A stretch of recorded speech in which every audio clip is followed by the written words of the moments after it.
Welcome, guys, to this week's episode of Heavy Metal Tones with me, your podcast host, Tony Evans. If you had listened to last week's episode, and I hope you did, you would have been aware that we are doing a two-part, and you can see it by the credits or the title card. We're doing a two-part episode of classic albums this couple of weeks, and the first week was Iron Maiden's seminal first album, Iron Maiden, and the artwork behind it. This week's is going to be a track-by-track breakdown as best I can for this hugely important album. We're going to do side 1 first part, side 2 second part. Now, just to give you a little heads up, now some people, I know there are people out there that don't listen to podcasts all the way through, and that's fair enough. You consume your media how you want to consume it. It saddens us content makers, oh god, I hate that term, us that make these things, that you don't, but you know, each into their own. But do hang around, because right at the end, I will have, for the first time, an exclusive on the show. I'll be playing a track all the way through. Now, no, sadly, it's not Iron Maiden, because I don't have the copyright rules for that. We've talked about that before. This is from a UK band that's been around since 2012. They reached out to me to interview them, which I'll be doing in about 5 weeks. I'm coming back from, I'm going away, and I'll be away for about 3 to 4 weeks. So the content I'm doing now is pre-recorded, so I can't really get them in, sadly. But I will be doing that from probably the second week in Feb, maybe the third, depending on where we are. Anyway, there'll be the first song off their album is going to be played at the end in entirety. Now, heads up, it can be quite extreme. It's certainly not, if you're an Iron Maiden nut and can't listen to anything with extreme vocals, it may not be for you. It has a mixture of clean and extreme. It does. It's very much an Opeth kind of feel, I feel. A little bit Neobliviscaris as well. That's for a different day, but I'm going to play it in its entirety anyway. And so you will have to open your ears and have a listen. It's going to be called Beholden, by a band called Past the Fall. That's Past the Fall. F-A-L-L, not F-O-U-L, F-O-L-E or whatever. Past the Fall. And I say that because I've had some feedback that because I've got an English accent, sometimes people don't understand the words I'm saying. So yes, Past the Fall. It's only like 3 or 4 minutes long. It's not a long track, but please do hold in and have a listen, because that will lead into when we do interview members of the band. Anyway, that aside, thank you also for the feedback on the first episode. I really enjoyed the artwork one, because being an artist myself and loving the sort of artwork of albums has always been a bit of a big pleasure of mine, a large part of my life. So it's really nice that I could share that with you. Anyway, ramble, some tea, sorry. You'll have to forgive me this, having a very packed and busy life, as everyone does these days, and having this trip on my mind, I sort of am cramming all this recording for the next 4 weeks in sort of like a 5-day period. So some of the upcoming episodes may be slightly shorter. I don't know yet. I might edit them down, I might not. You know me, I don't really edit them. So if they turn out short, they turn out shorter. If they turn out longer, they turn out longer. I may, if I burn out, I just upload a classic episode, so you guys can revisit that, which I might do anyway for the last week I'm away. So anyway, without further ado, let's move on to Iron Maiden's Iron Maiden. So the first side, the first side of the album opens with The Prowler. Then we have Remember Tomorrow, Running Free, and Phantom of the Opera. And interestingly enough, running times, 3 minutes 56, 5:30, 3:22, and 7 minutes 2 for Phantom, okay, which is the longest track on the album. The whole album doesn't hang around. It's 37 minutes and 39 seconds. Classic brilliant, wonderful length time for me. All right, okay. All the tracks are written by Steve Harris, except for Running Free. That was Di'Anno had a little part on that one, and Charlotte the Harlot had Dave Murray writing on it as well. So where do we begin here? Now, I mean, it's difficult, isn't it, to eulogize or to explain quite what it means to someone. I mean, I try it. It's what I do. It's part of my oeuvre. This is what I do. But I did still find it a little bit tricky coming into this, thinking about the music itself. And I opened up myself with thinking, is this what I would call the eponymous, flag-bearing, banner-waving call to arms that the new wave of British heavy metal had? Is this the album? And I'm actually going to say, quite controversially, no, it isn't. I think it's the infant stage, the proto stage of the movement. I think Killers is probably the one I would say that eponymizes or says, yes, this is Nwabum, this is us, this is the movement, this is the flag I'm flying. I think Killers, so Iron Maiden was like a typical, bands out there. There are bands out there listening to this, and they would know this, and there are people who are not in bands who still would know this, that your first album comes along and you stuff it full of all the stuff you've played live for, well, traditionally, not so much now, but you used to stuff it full of live stuff, that you'd played ad nauseum, you'd written since you were 14, you'd written, you'd grown up with it, you knew that when you went into that studio, you had limited time, limited money, and limited experience, and so you're in the hands of producers and engineers, and you just want to do what you do well. So heads down, bums up, and bang, just go into those handful of songs that like the back of your hand. And so that's why I think this one album isn't the Nwabum flagship album, because it can't be, because it was written, 90% of it was written years before the whole Nwabum movement, whole 1980s movement that arrived. So it sort of is on itself a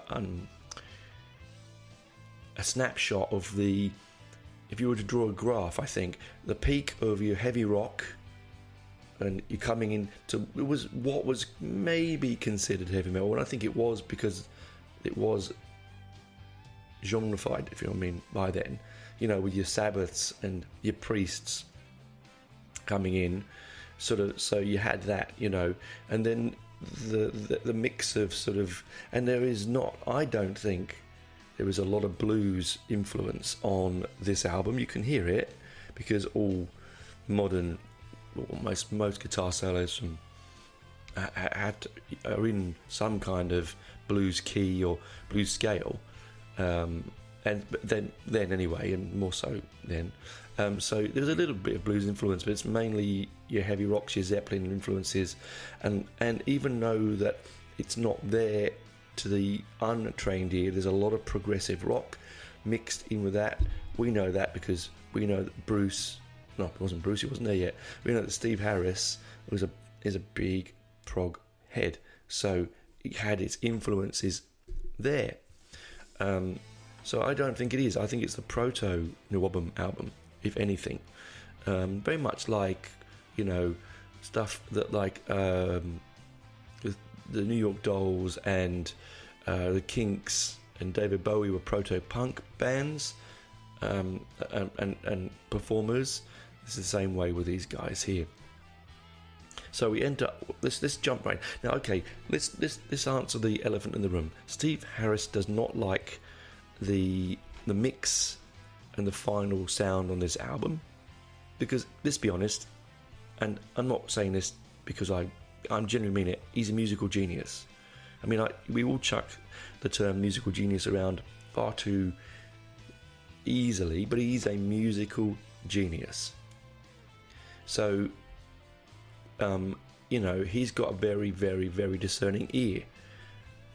As I said before, way back a minute ago, you don't have the money, you don't have the time, you don't have the experience, you don't have the power or the privilege. So you take what was given to you, and you say thank you, and you release this album. Because let's be honest, can you imagine the thrill, the wonderment when that first piece of black extruded polyvinyl lands off the pressing deck and into a paper sleeve? How amazing you feel, because you spent your whole life dreaming about having your voice, your music, your imprint of your soul on that record, on a record, forever and ever, amen, all eternity there then, right? Bare your soul. And can you imagine the thrill they got when that came out? They wouldn't sat there and gone, oh my god, this sounds terrible. I think they would have loved it at the time. I think Steve would have loved it at the time, to what he could, take it what he could. It's only with the ear of experience. I mean, there's rumours that Bruce is going to re-record the album, and I don't know if he should. That's a different conversation. I think that's a whole different conversation. Anyway, that aside. So that's it for me. So taking away what you might think the sound quality is, and listening to Steve, and take it on note that it isn't as heavy as it could be. And yeah, it does sound and often feels like it's being played through a plexiglass wall. It has that sort of, they've turned it up to 10, but you're quite a distance away, sort of thing with this album. There's points where, as a trained ear, I can't hear it peak. It doesn't warm and round. It doesn't envelop you. Like, say if you put on Number of the Beast, that album like wraps its arms around you and takes you for a walk. It's got a wholly enveloping and developed sound, and this album doesn't have that. And look, is that a fallback from punk? Possibly. I doubt it. You can blame punk for a lot of things. You can't blame it for engineering sounds of heavy rock records. You just can't. It's just to do with the studio, the producer, the money, and the time. It was pumped out in a day, wasn't it? They recorded in a couple of days and done. So it's not like Black Sabbath's first album was recorded in a day, and that sometimes, if you place that album, God forbid I'm going to get crucified here, that has a sound to it that isn't as thick and as unctuous and as flowing as it could be. Anyway, that's the bit I wanted to get. I don't want to linger on that. Let's move firstly on to the Prowler. Okay, what a way to open this album. You've got your staccato guitar coming in stereo. And if you have a mono print, there are mono prints, mono, but it comes through stereo. You've got that attack, twin guitar sound. Now it's not it is not Adrian Smith. We know that. We've mentioned this last week. For those that didn't listen to last week, it is Dennis Stratton on guitars, and he only did the one album.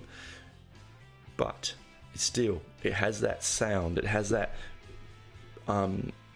Maiden sound that we all know and love so well, right? So it comes with that lovely, wow, wow, wow, wow, wow. It's got a, because it's got a wah. They're using a wah through this.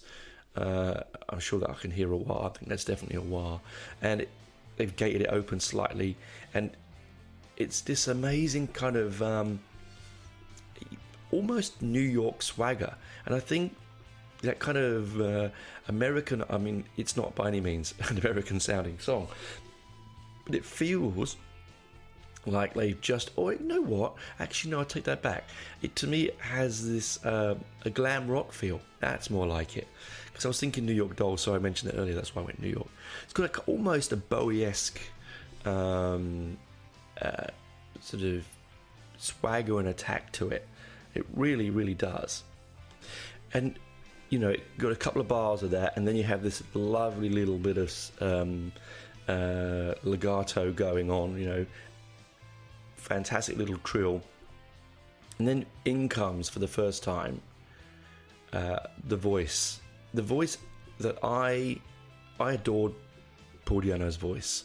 I really do. I hold it there with Bruce quite comfortably, because I come from many very musical backgrounds, you know that, and I absolutely adore and I love punk, and Di'Anno's a big Ramones fan, a big punk fan. He just wanted to play rock and roll, and he wanted to be in a band. It didn't matter what. I don't think it really mattered to him that it was heavy metal. I think he just wanted to be in a band, and he's got that untrained rawness that you don't get with Bruce. I mean, Bruce is a beautifully trained voice, you know. They call him the Siren for a reason, right? But Paul Di'Anno had this untrained voice, same way like I love Fish from Marillion is this untrained voice. This, I'm just going to do it, right? Now, because he's untrained, he did wreck himself. I mean, he took a lot of drugs and drank a lot of alcohol, fair enough as well. But when you're untrained and your voice is untrained, you tend to do things that are detrimental to your voice and vocal cords. But anyway, it's a sound that this particular song, I think, is a sound that they carry through for the whole album. It has this rhythmic theme all the way through, and I think it does have that glam feel. But it's just that. Hang on, I just love the lyrics. Walking through the city, looking oh so pretty, I've just got to find my way. See the ladies flashing and their legs lashes, and I've got to find my way. Now, you can know what it's about. Clearly you know what it's about. I mean, it's The Prowler. So there was a movie released in the early 80s called The Prowler, but I don't know if that was 1980. It could have been a bit later. That's with special effects by Tom Savini. It's a brilliant movie, in fact. Well, when I say brilliant, no, that's not true. It's a piece of trash, but as cinema goes, but it is really violent and graphic, and it's a staple of slasher movies of the early 80s, I think. I doubt that's based on that, though. I couldn't see any research based it. And then it sort of talks about crawling through the bushes with it open wide. What you see, and girl, can't you believe that that feeling? You can't believe it. You can't believe your eyes. I think, yeah, it's probably just about sexual predators, to be honest with you. Got me feeling myself and reeling around. I mean, it's pretty.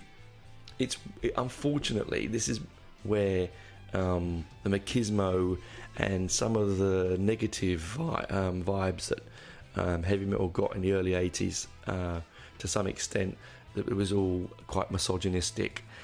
I don't think that's the case. I think that's just linked with their love of horror movies and also like the artwork as well. You know, it's all very urban. It's very I don't know. It's just very. It's a typical laddie kind of song, you know. And I still think it's one of my favourites. If I ever do a Maiden like Spotify list, this is always one of the first ones. In fact, it probably usually sits around one of the first that I do. Possibly because I'm influenced by it's the first song on the first album.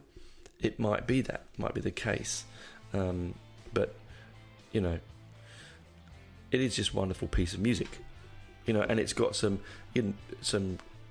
amazing bass parts on it. Like I think listening to it back now with more critical ears, I think one of the reasons Steve doesn't like it that much is I have to say that the bass parts are played down a bit thin, and I think that he's, being him, wants to be more forward. There's a brilliant solo in the middle. The drums are very, very punky, right? They're hitting this, you know, feels like a 4/8 rhythm, and they're just you know, it feels you know, there's a lot of tom work going on. And again, it's thinly recorded, yeah, but I think that gives it that a little bit more feel. Then, you know, after we jump from that, we go into Remember Tomorrow. Remember Tomorrow is, I think, it's a brave move. It's a brave move to jump from something high-paced and futuristic in its sound to some extent on the Prowler, to almost a ballady type song. It's definitely, I think, there to try and promote Di'Anno's vocal range, but also I think it's in the set to give him a bit of a rest, to be honest with you, vocally, because you do have that wonderful, and also it opens with Steve's, come on, it's all Bruce, it's all Steve. You've got that lovely little sort of doom doom doom doom doom doom. It's very much showing off Steve's abilities with a fuckload of atmosphere. It really has got a truckload of atmosphere. I saw it live. Paul Di'Anno played this live, and yeah, he butchered it. But he was in his. This was, he was not in a good space vocally, physically. You had a cane. I had friends of mine, walk out on him after that one, and because it was their favourite song. And I look. You see someone like that, you don't go to see. They're not like the 21, do you? You just have to understand who they are. You really do. Now let's get the lyric for this up. Okay. Unchain the colours before my eyes. Yesterday's sorrows, tomorrow's white lies. Scan the horizon, the clouds take me higher. Oh, you can hear that? I just pressed play on them. I'm playing the vocals. The way to get the lyric on this is I have to use Spotify to get the lyric up, and sometimes I forget to turn the volume down. I know I'd love to play it, I would, but unfortunately, it is not allowed, ladies and gentlemen. Yes. Okay. Ooh, riveting radio. The clouds take me higher. I shall return from out of the tears of remembrance and tears of joy, tears for somebody, this lonely boy. Out in the madness, the all-seeing eye flickers above us, the light up to light up the sky. Unchain the colours before my eyes. To be honest, I don't bloody know what he's talking about. I've listened to this thing since I was a young boy, and I still don't quite know. I'm sure that Paul will tell you, or even it wasn't Paul. It's Steve will tell you. But hey, I'm sure what it's basically trying to say to you is. Oh no, it was Paul and Harris. Sorry. I don't know. I think it's just a way of showing and creating atmosphere. Steve is and always will be an amazing showman. So the atmosphere in this song is brilliant. It does peak. It's not always at this slow tempo. It does have some really lovely, almost hollow-esque empty sounds, like no sound but space. And it's brave. It's very, very brave. You put this on maybe the last track of the album or 3 tracks in when someone who's bought the album never heard the band. The old days you couldn't skip. You had to pick up and move the needle, so it wasn't that brave. You were there with it, right? But the CD generation would probably skip this because they'd go, this isn't heavy metal, man. I can't bang my head, man. Whatever, right? But to me, it's a nice prelude to what's going to come after it, and that's the first single off the album, Running Free. Now, I don't need to give you any. I don't need to explain to you Running Free. I shouldn't need to. Okay, I just really shouldn't, but I will do because there are people out there who may never have heard Running Free, right?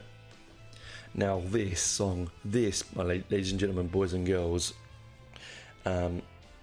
is to me the antithesis of this album. This is the one song, along with Sanctuary, that I go to and go, this, if you could transport me back 40 years to the Marquee or the Coach and Horses or even, to be honest, the Hammers Vogue, I think they played. You could take me back to those venues. Please play me this. Big, splashy, semi-muted drum parts, driving, simplistic I think it's in the key of E, bass parts. There's this sort of rock and roll-esque kind of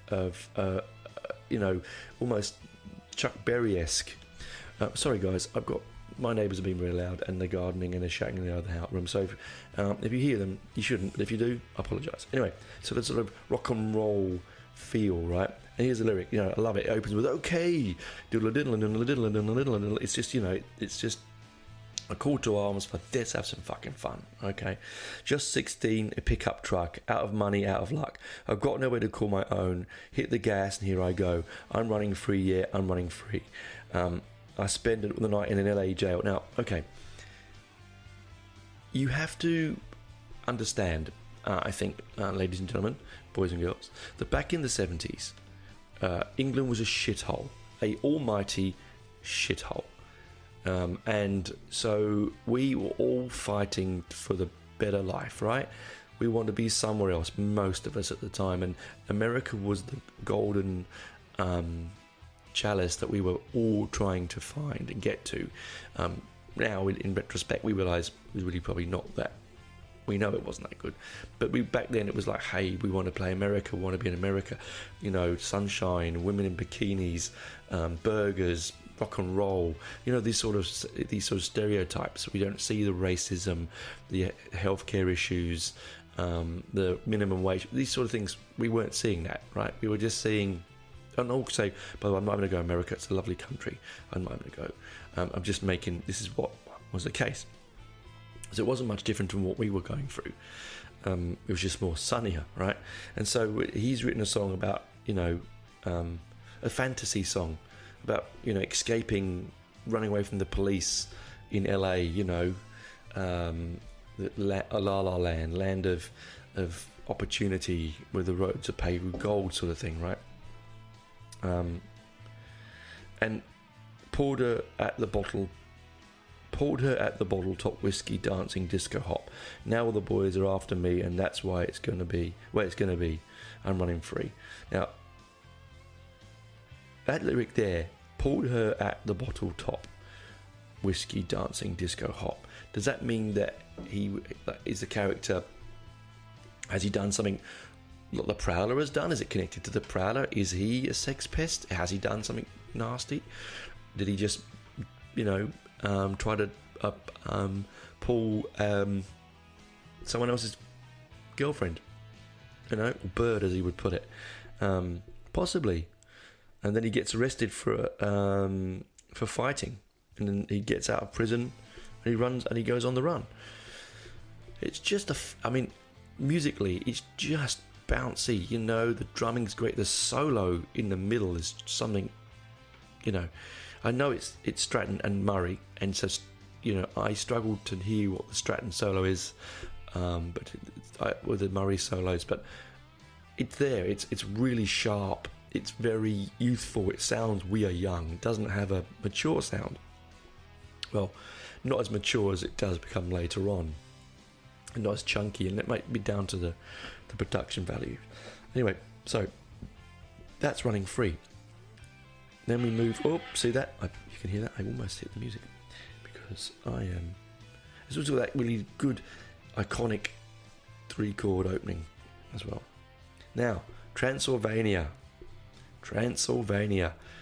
What can I say about Transylvania? Again, horror-related themes. Now, I thought they're brave. You would think they're brave with running with. Remember Tomorrow, but then a lot of times, a lot of bands, sorry, I'm some tea, would chuck in an instrumental. That was for some time. Instrumentals used to be on the B-side of singles, but this thing is, it has this. Is that it, and then it goes into what we know to become. And what we love, the Maiden Gallop, the Steve Harris Gallop. And, horror movies were very big back then, and this is all, the new wave of British heavy metal movement was trying to find its visual footprint and its identity, and I think they were looking at all sorts of things, horror movies, science fiction. They were hanging out at the comic shops, which is the one I've talked to before, which is golden-haired and blue-eyed. Was it blue-eyed and golden-haired they were, or one of those? It's that store in London, that became. Then of course they were at Forbidden Planet and so on in Dean Street, on Dean Street, but they were they were grabbing all these themes because they wanted to be different, and it was something that Sabbath had done it with their horror themes. They sort of were copying on a bit. And it is a beautiful piece of music. It's gallopy, it's fast, it's got nuances, the drumming's, it's just, again, we know it's not Clive Burr, we know that, but it's got this, oh no, sorry, it's Clive Burr, what am I talking about, dickhead? Sorry, I thought that, I was doing research, and I was thinking about Samson before they signed, and yeah, anyway, it is Clive Burr. It's sophisticated from a young man. He was one of the best drummers in rock history. God rest his soul. For an untrained, unprofessional drummer, he put swing where swing never was. He had a beautiful, beautiful understanding of swing, tempo, and their syncopation is just, I try to be syncopated. I used to get syncopated, but I took a lot of brands. I'm okay now. Old drummer's joke, right? Anyway, so Transylvania. Again, not a long piece of music. Where am I looking at the track times for that? They're looking at. Oh, hang on. What's happened here? No, I've skipped one. Transylvania side 2. Oh my lord. Sorry, ladies and gentlemen, I've boo-booed. I looked down the book. I'm thinking, I remember Transylvania being the third track on the album. So those that have listened to the last few minutes, hold that, remember it, and think, Tone, you dickhead, and it's going to be for side 2. Oh my god, I've got notes everywhere. I've got my phone open, I've got my notebook open, I've obviously just turned the page, and I'm in the flow. Anyway, that was Transylvania, which does open side 2. Let's ignore that for the moment. Let's now look at the last track on side 1, which is 7 minutes to Phantom of the Opera. So, horror themed again. What a surprise.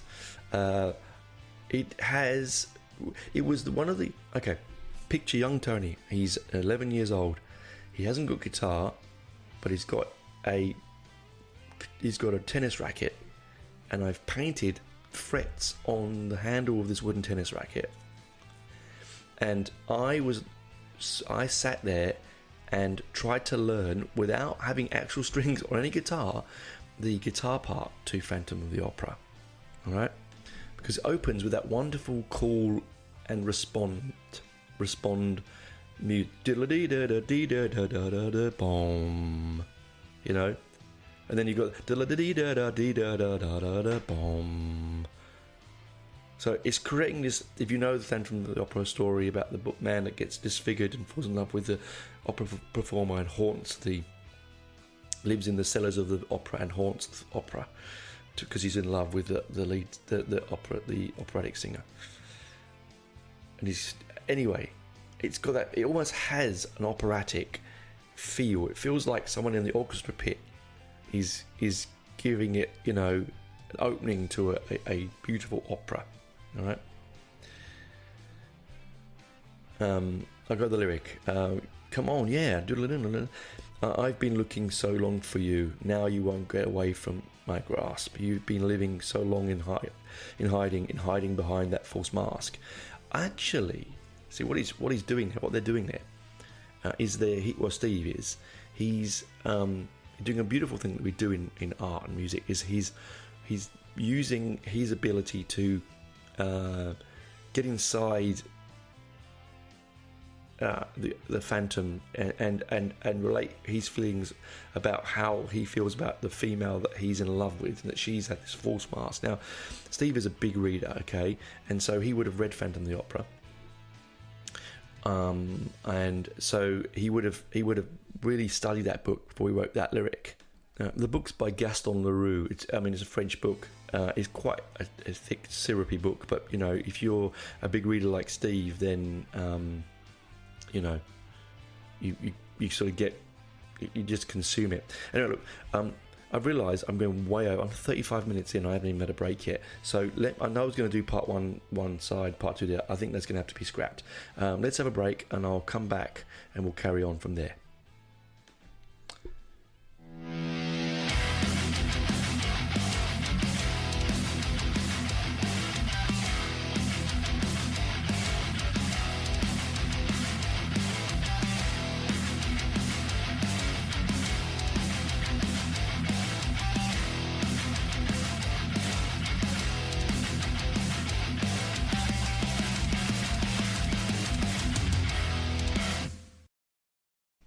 Welcome back, guys.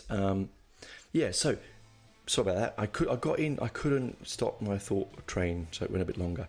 So yes, so you know, you got the dun dun dun dun dun dun dun dun dun, and then it speeds up and speeds up and speeds up like it's ferocious, it's beautiful speed, and then you get that oh yeah, and then it just goes into the gallop, and it is a wondrous piece of music. It is actually in my top 5 Maiden songs. Every time that someone asks me what my favourite Maiden songs are, that is always inevitably in my top 5. And Here Babies is where Steve Harris shines. That wonderful middle eight, you know, doobada doobada doobada doobada doobada doobada doobada doobada doobada doobada doobada doobada, and then you got the guitar comes in over the top, mimicking Steve. Diddle diddle diddle diddle diddle diddle. It's just it's like, hey guys, look what I can do. Look at the speed of my fingers. Look how, I mean, I'm a bass player, and I look at Steve in rapturous awe of his ability to just, you know, move up that fretboard with such ease. Now he's originally a drummer, so his mind plays music in a way on the bass like he's playing drums, and I think that with most bass players have that kind of feel, but he's really deeply stuck in that groove, you know, and it shows on this brilliant side 2 closer. It really is an absolute classic. And here we get, for the first time, I think, and I might be wrong guys, but I think for the first time is where we get the proggy time changes. In this song alone, 3, maybe 4 times changes, and that's just, I mean, it blows my mind. These are young men.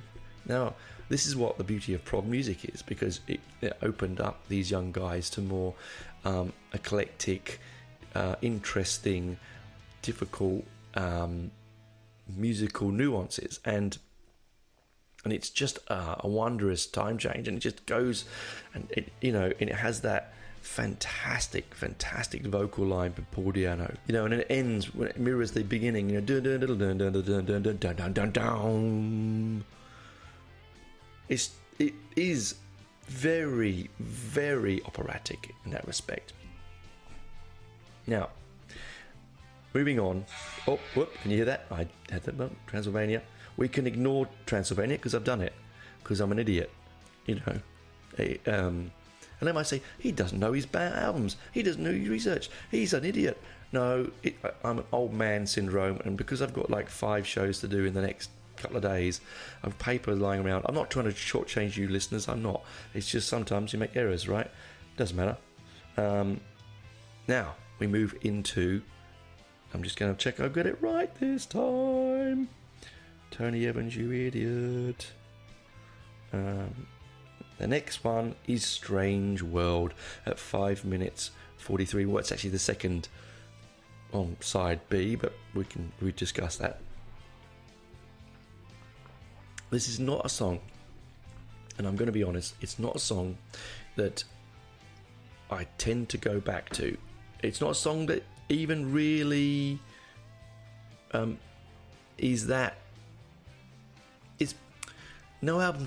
I hate the term all filler, no killer. Some albums have filler, right? This is my filler track on the album. Now it might offend some people, but it's my filler track on the album. It's another one of those ones where in the set, Paul needs a rest, right? It's, you know, another sort of ballad-esque kind of thing. Opens with a lot of space, a lot of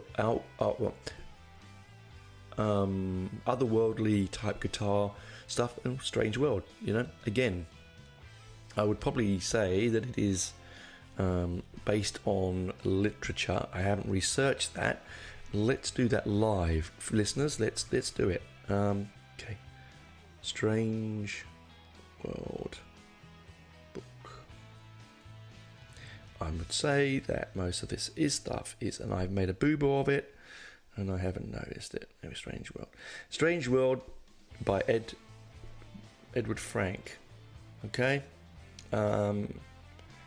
That can't be, that's 1985. Oh, Frank Edwards. Carefully authenticated. Yeah, Frank Edwards. So it's a science fiction novel written in 1953. It's a collection, an anthology of science fiction stories. Well, there you go. So, you know, it is, you know, without knowing the book, and now I'm going to have to go and read that now. You know that, guys, and I'm going to have to put this to bed when I've finished and go and get the bloody book and read it, because that's me. It's otherworldly, you know. It has, you know, the lyric here. The only place where you can dream, living here is not what it seems. Ship of while, light in the sky, nobody there, no reason why. I mean, without reading the book, I can't tell you what it's about. It's just a science fiction book that obviously Steve Harris was very influenced by. Let's leave it at that, shall we? Now, the next one on the track on the album is Charlotte the Harlot. What a fucking cracker this is. And again, you see, it's a bit of a roller coaster of an album, isn't it? This is why I would say it's not the first new album, really. This is a brilliant song. So this is an old song, I believe. Charlotte the Harlot was recorded and written sometime before the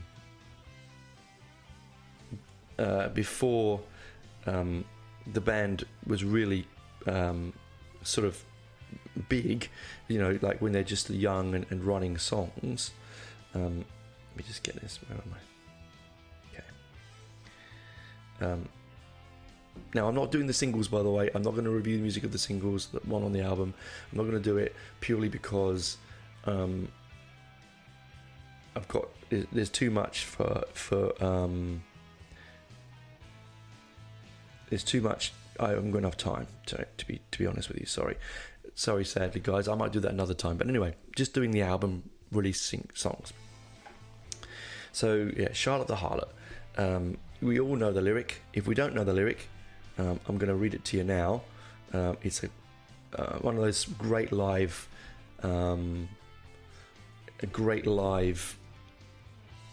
album songs. Giving a squish with your ass in the air, don't know what they're saying. Charlotte, you're so refined when you take all the love they're all giving. Sticking with every man that you find, don't you know they're what they're after. Charlotte, you've got your legs in the air, don't you hear all their laughter? Basically, she's a prostitute. What's what harlot means? Prostitute, right? It may not be she's an actual prostitute. It just means that she gives it away a bit easily, if you know what I mean. I mean, obviously musically, it's pounding. It's got that gallop. It's fast. It's got that great guitar intro. The drumming on it is just crazy. You know, Charlotte the Harlot, show me your legs. Charlotte the Harlot, take me to bed. Charlotte the Harlot, let me see blood. Charlotte the Harlot, let me see love. I don't know what the blood bit is. Again, I'm not sure. Maybe it's just a rhythmic way of getting to love. I don't know. Maybe it's just a nuance. I mean, don't you feel no remorse? You change them a fiver only for starters, and then the main course, you've got no feelings. They died long ago. Yeah. See, if you do read that lyric more closely, money's mentioned, prostitution, obviously. And again, that was quite a common practice, quite a common thing. It's a common thing. It's the oldest profession in the world, of course, but it was quite a common thing in the UK in the 70s, particularly in London and around the London area, where there is poverty. There is ways of making money, and when there is lack of education and the welfare state is letting you down, and Thatcher is doing its thing, i.e. the singles we mentioned before, Women in Uniform being one of them, you're gonna need to make money, right? And sometimes that needs must when the devil drives. Again, this album, this song has the patented Steve Harris. The beauty of, okay, those that don't know or don't play bass. I mean, there's a lot of people out there listening to this who are musicians, but if you understand, a lot of time, for a long time, the bass was just one octave below, and that's all you did, right? It was just one octave below the guitars, and you just played the rhythmic notes, the guitar part, but one octave down, usually. But with Steve, he has this, because he writes all the music. He has this sort of in his head. He plays the bass like it's a guitar. I mean, it is a guitar, but it isn't a guitar, right? Okay, it's a rhythm instrument, and percussive almost for me. It's a percussive instrument. Anyway, he has this way of, and of course because he's the leader of the band, he's going to push his bass parts up in the mix, and he does do what he's massive. They were big Who fans, and John Entwistle would often do that to cover the failings of Pete Townsend. Now, Townsend's a great guitarist, but he had, in my opinion, quite a bit of failing when it comes to the fact that he could, you can't play lead and rhythm really at the same time. You do need, if you want to have a rhythm guitarist, you have to have a rhythm guitarist. And even though Maiden have two guitars, because Steve Harris really wanted that Wishbone Ash twin guitar attack, one wasn't traditionally a rhythm guitar, so both technically lead. So Steve would do the rhythm part, and he would use his bass guitar to play the rhythm section. And this is what you get. This is why you get the sound you get with this. And it is a brilliant song live. It is, again, yeah, I think if you were thinking of grab a handful of songs from the first two Maiden's albums to identify the band, it would be Phantom of the Opera, it would be Running Free, it would be Charlotte the Harlot. It would. Of course, Women in Uniform and Sanctuary, absolutely. But if you're from the actual album, not singles that weren't on the album. And then we run into the end, into the title track, the closing track of every tour they've ever done since that date, when Eddie comes out, when, Iron Maiden, I don't have to explain to you the song Iron Maiden. I'm not going to explain it to you lyrically. You know what it's about. It's a call to arms. It's Iron Maiden, we're going to get you, no matter where you are, right? It's saying that you could be in Tibet, you could be in Poland, you could be in Sydney, you could be in outback Texas, you could be outback Australia, you could be bumfuck nowhere in the middle of America, right? But we will get you. And that doesn't mean we're going to attack you. I don't think it means we're going to beat you up. It's not an aggressive thing. It means they're going to pull you into the family of Maiden. And that's what their song is about. It's like Blood Brothers. It's why Blood Brothers is such an important song to the band, the modern era of the band. It's their equivalent. Blood Brothers is the equivalent of Maiden's Iron Maiden. Yeah, when they wrote it, they probably meant it in a horror movie kind of context. But it has evolved to mean, we're going to get you. It doesn't matter where you are. You will have one of our records, and I think on Your Know, one of our songs. It's why they are the biggest band in the world. They will always be the biggest band in the world. Why they are the ultimate and epitome of heavy metal, right from beginning to the end. They have balance, texture, intelligence, artistry, musicianship. They have charisma. You know, they're not up in our own up fundaments. You know, they're not there trying to play a 7-string bass solo. They're not doing some chanty rubbish. You know, they are what they are, and they know it. And Iron Maiden is that call to arms, and what a way to end a fucking good album. Yeah, does it have its downsides? Yes, it does. I don't really like Strange World, and I can give or take Remember Tomorrow. Yes. Not because they're ballads. Don't say, oh, Tony, it's because they're ballads. In fact, I had this conversation with my lovely wife walking home from a nice night out, a few cocktails down last night. Now, I was saying I really hated the last 2 Aussie albums because it was all ballads and he should give up. I had been drinking, and she really sort of tore into me and told me that I was talking nonsense, and I think that's possibly truthful. I was just going through some very heavily tinted, rose-tinted, alcohol-induced eye covers. Anyway, that aside, they are very, very, very, very important to us all. Anyone listens to this podcast who listens to heavy metal and says, I don't understand Iron Maiden, or I don't listen to Iron Maiden, I think you need to take yourself and look yourself in the mirror and go, look, man, what's going on here? Come on now. Someone's got to have an intervention with you, tie you down and play you all the albums, possibly not the Blaze Bayley era, maybe, as I said, Sign of the Cross, possibly. I shouldn't, that's bad, you know. And for those guys that don't know what I'm talking about, you can revisit my Iron Maiden review stuff I've done. I have come over to the dark side of the Blaze Bayley era, and I do now understand it. I had to have my own personal intervention, and this show did it for me. It was great. Anyway, I'm coming to the end. I have overextended myself a bit. I'm sorry the first half was so long, and sorry I cocked up getting the running time, putting Transylvania on the end of side 2 on side 1. What a numpty. I think it's I had a very late last night. I had a few drinks. It's Sunday morning here. I'm getting ready to leave to go to the UK, and it is getting a little bit my head's a little bit all over the place because I have to deal with stuff I don't really want to deal with, as life, right? Anyway, I'm going to finish now. I'm going to sign off. Please stay with us. There is this song I mentioned at the beginning of the show by Past the Fall. I really enjoy you like it. Would you like it? What is that, English? I really enjoy you like it.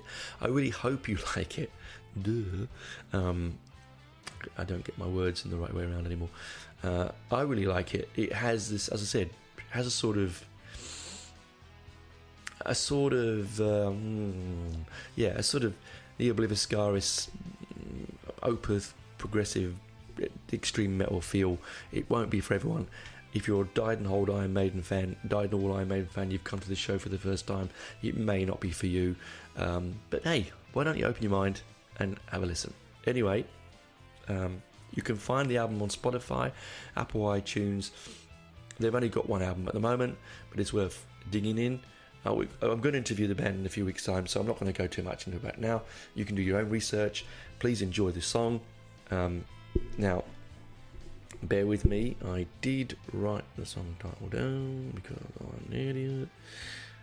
Where is it? I mentioned it before.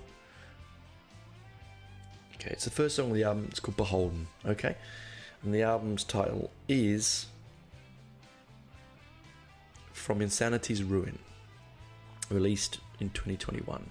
I think COVID has interfered with lots of that sort of stuff. Anyway, enjoy, and I'll talk to you next week, guys. Bye for now.